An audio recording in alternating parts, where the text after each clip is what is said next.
بەشێک لە دارستنەوەبەرەکانی دارستانی ئەحمەداوا لە ورامان وشک بوون.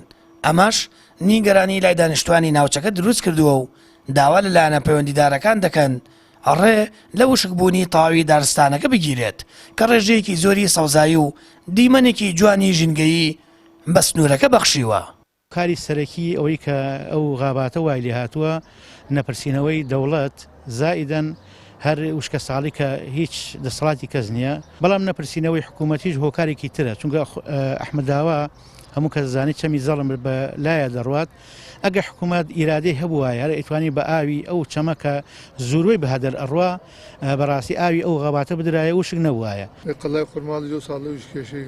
پسپۆڕێکی ژینگە دەڵێت گۆڕانکاریەکانی کەشوەوە ڕەشەن لەسەر مرۆڤایەتی و جەخت دەکاتەوە شان بەشانی چاندنی نەمامی نوێ پارێزگاریکردن لە دارستانەکانیش پێویستە و ئەرکی حکوومەتە پارێزگاری لە سەوزایی بکات.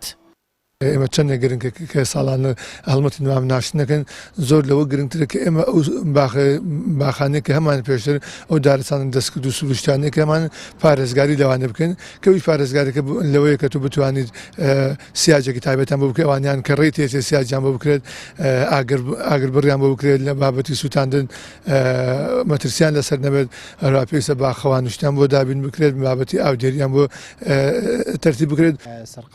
گەشت و گوزاری هەڵەبجە دەڵێت وشکبوون و لە ناوچوونی دارستان بە تایبەت لە 2 ساڵی ڕابردوودا بۆ خاننشینبوونی ڕێژەیەکی زۆر فەرمانبەر دەگەڕێتەوە و پێویستە هەرچی زووە ڕێ لەو کارەساتە ژینگەی و سروشتی بگیرێت کە لە ناوچوونی دارستانەکەیە.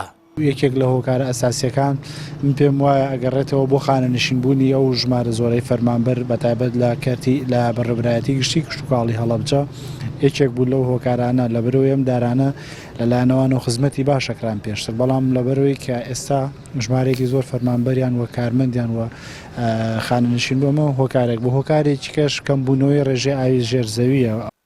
مێژووی دروستبوونی دارستانەکەی ئەحمەداوا بۆ 45 ساڵ پێش ئێستا دەگەڕێتەوە و دیمەنێکی جوان و خزمەتێکی گەورەی ژینگەیی بە سنوورەکە دەبەخشێت. وشکبوون و لە ناوچوونیشی بەکارەسات ناو دەبرێت.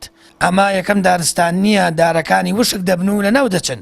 پێشتریش دارستانی قەڵای خوڕماڵ وشک بوون و وەکارەکەشی بەنادیاری مایەوە. ساما فەتاح، کەناڵی ئاسمانی پەیام، قەزای خوڕماڵ.